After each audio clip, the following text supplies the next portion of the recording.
इथे फक्त दागिने नाही तर पिढ्यानपिढ्यांचा विश्वास मिळतो. परंपरेची झळाळी आणि विश्वासाची खात्री. कैलास अडगावकर ज्वेलर्स, दत्त मंदिर बस स्टॉप, नाशिक रोड. भूमिका अशी आहे का आज आपण बघतोय की हे जे जागतिक पातळीवर जे युद्ध चालू आहे, या युद्धामुळे गॅसचा, पेट्रोल डिझेलचा मोठ्या प्रमाणात तुटवडा आहे. तरी या मोदी साहेबांनी एकदम सगळ्यांना एक खोटे आश्वासनं देऊन गॅस सिलेंडरचा त्यांनी एकदम तुटवडा असा भासत आहे. आणि हे जे आहे येणाऱ्या काळात हे गॅस सिलेंडर हे बंद होणार आहे.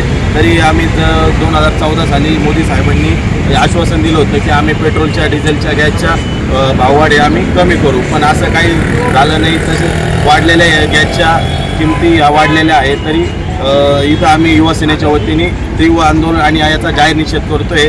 आणि हे गॅस सिलेंडरचे भाववाढ आणि 25 दिवसाचं वेटिंग आहे. आणि आज पण आपण बघत असाल की 60 रुपयांनी हे गॅस सिलेंडर आज महाग झालेलं आहे. आज आपण सर्व केलं आहे, एक आंदोलन नसून तर सरकारला हा इशारा आहे का सिलेंडर भेटत नाहीये, सिलेंडर भेटत नाही असं कुठलाच भाग नाहीये. सरकार हे आपल्याला वेड्यात काढत आहे, आम जनतेला वेड्यात काढत आहे.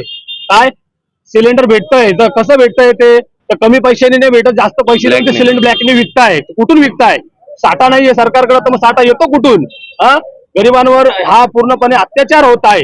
आम्ही आज युवा सेना ठाकरे गटाच्या वतीने हा सरकारला इशारा देतोय की येत्या काळात जर सामान्य नागरिकांना पुरवठा सुरळीत झाला तर ठीक आहे, नाही तर ठाकरे गट मोठ्या स्वरूपात हे आंदोलन करण्यात येईल.